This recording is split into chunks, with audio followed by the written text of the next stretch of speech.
Assalamualaikum warahmatullahi wabarakatuh. Sehat selalu buat teman-teman semuanya tanpa terkecuali. Baik teman-teman, esok adalah tanggal 23, di mana esok adalah jadwal sidang yang kelima dari terdakwa Yusuf Hidayah, dan esok juga ada sidang pembuktian. Ini akan menarik dan luar biasa informasi yang akan kita dapatkan, karena besok itu adalah JPU akan menunjukkan saksi yang memang menguatkan atau garis miring juga memberatkan daripada terdakwa itu sendiri. Nah, ada yang mengatakan bahwa saksi ini adalah dari pihak kepolisian, ya. Andai kata itu benar, JPU menghadirkan daripada saksi dari pihak kepolisian, kita tahu akan memberatkan POC, berarti anggota tersebut memang sudah mengakui semuanya tanpa terkecuali. Artinya ketika anggota itu yang kita duga sebagai oknum itu adalah mengakui, maka terbongkarlah semuanya. Karena memang betul, saya juga setuju bahwa pernyataan teman-teman di dalam sebuah komentar saya adalah OOJ bagian daripada paling penting dalam mengungkap kasus ini. Saya juga setuju hal itu, dan bahkan ketika esok itu ada yang mengatakan JPU akan menghadirkan saksi yang memberatkan terdakwa itu dari sisi kepolisiannya, berarti ini akan memberatkan PSN. Apakah ini saksi adalah dari mereka yang diduga itu sebagai oknum? Andai kata iya, berarti akan membongkar itu semuanya. Misalkan ada kemudian Polda Jabar, Humas, melalui Humas yang mengatakan ada upaya bersih-bersih perwira. Nah, andai kata kemudian besok itu dihadirkan sebuah contoh saksi tersebut, oknum tersebut, berarti nanti besok itu akan mengatakan Anda disuruh siapa ketika ditanya oleh hakim itu. Berarti jawabannya pasti tuh, saya disuruh oleh pelaku ini, misalkan, kan kira-kira begitu. Nah, juga termasuk yang lainnya, ada dua bintara yang memang juga turut membantu perwira dalam upaya bersih-bersih di TKP itu. Ditanya oleh hakim juga, apa tujuan daripada Anda membantu membersihkan TKP, sedangkan olah TKP sendiri belum kelar, kok Anda membersihkan? Nah, dari situ juga akan menjawab, di situ saya disuruh ini. Misalkan lagi ada yang pagi hari itu yang membersihkan, menguras bak mandi Banpol itu. Banpol itu juga ditanya, siapa yang menyuruhmu? Si A misalkan. Kanit jatan ras yang dikatakan atau yang dijawab oleh Banpol tersebut. Nah, kanit jatan ras itu siapa? Kanit jatan ras itu dihadirkan misalkan dalam saksi penguat itu atau saksi yang memberatkan terdakwa itu juga nanti akan mengatakan, saya disuruh ini. Akhirnya kasus Subang ini akan melebar dan akan terbongkar satu persatunya. Maka kita sepakati ya teman-teman, bahwa kasus Subang ini harus terbongkar sampai ke akar-akarnya. Siapapun pelakunya juga harus dihukum maksimal mungkin sesuai dengan porsi dan kadarnya masing-masing ya teman-teman, bahwa ini adalah pembunuhan berencana, hukuman maksimalnya adalah hukuman mati ya teman-teman. Nah, kita harus tahu prosesi atau sistematisasi persidangan esok itu kan yang kelima.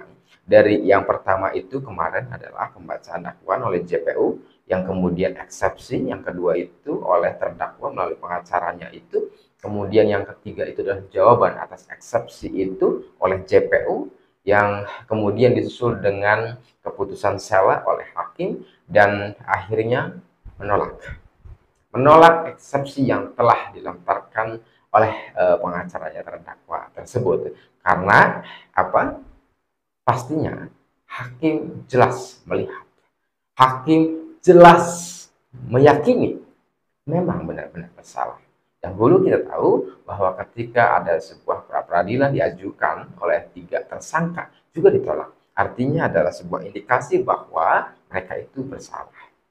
Artinya 2 alat bukti itu benar adanya, yang melatar belakangi di antara mereka satu persatu itu adalah tersangka atau mereka itu bersalah. Nah, itu.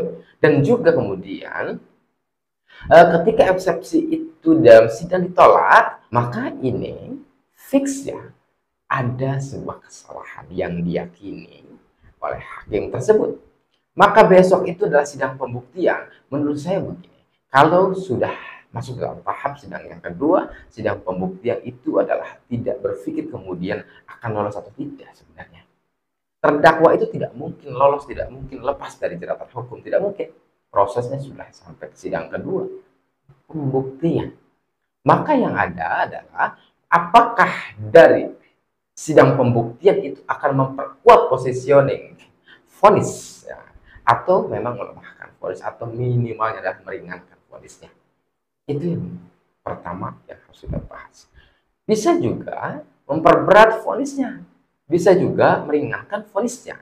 Kalau yang saya baca bahwa ketika tidak adanya pengakuan, tidak kemudian responsif, tidak kooperatif dan sebagainya yang dikatakan selalu oleh pihak kepolisian Polda Jabar itu memang tidak butuh pengakuan. Tetapi tidak kooperatif ini menjadi nilai negatif, yaitu oleh hakim. Karena misalkan dia tidak pernah mengaku di persidangan nanti juga. Ya, ini adalah nilai negatif yang kemudian akan memberatkan terdakwa itu sendiri. Nah, bagaimana meringankannya? Apakah misalkan dari pembuktian itu akan ada sebuah keringanan hukum atau tidak? Menurut saya tidak akan ada keringanan hukuman. Jadi pembuktian itu hanya kemudian bisa hakim mempertimbangkan masuk lebih tepatnya ke pasal yang mana. Apakah ke pasal pembunuhan berencananya? Seperti kita tahu, netizen selalu menganggap bahwa pembunuhan ibu dan anak itu adalah pembunuhan berencana, sehingga before dan afternya itu jelas. Sebuah perencanaannya itu jelas. Sebuah upaya menghilangkan kasus ini, menutupi kasus ini juga jelas. Artinya adalah juga perencana, ini paskanya.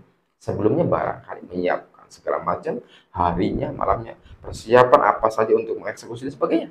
Before dan afternya itu adalah sebuah perencanaan. Ini yang kemudian dikatakan, apakah pembuktian alat bukti itu masuk dalam kategori 340-nya atau subsidiarnya, pembunuhan by accidental, pembunuhan spontanitas. Gitu teman-teman. Jadi tidak akan mengurangi, apalagi meloloskan terdakwa dari jeratan hukum atau vonis yang akan diketuk palukan oleh hakim tersebut. Nah, yang kedua juga bisa meringankan. Dari sisi mana meringankan terdakwa itu adalah sebuah pengakuan.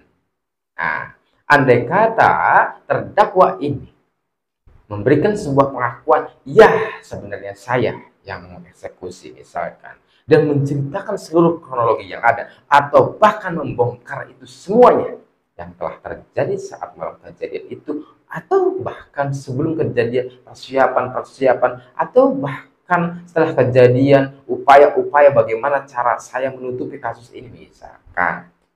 Maka ketika ada sebuah pengakuan, dan bahkan tadi saya katakan membongkar itu, menjadi pertimbangan khusus oleh hakim, maka ini berdasarkan undang-undang akan ada minimalnya adalah meringankan hukuman dari terdakwa.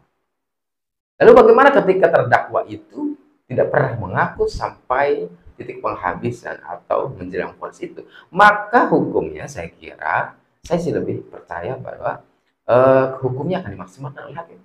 Hakim akan mempertimbangkan yang tidak kooperatif, yang tidak pernah mengakui padahal buktinya sudah jelas, alat buktinya sudah jelas, maka hakim saya yakin mempertimbangkan bahwa hukumannya adalah maksimal 340. Saya yakin itu, dan saya kira hakim itu lebih jeli ya, lebih jeli mempertimbangkan antara sebuah kebenaran dan ketidakbenaran, antara sebuah keadilan yang atau yang tidak adil.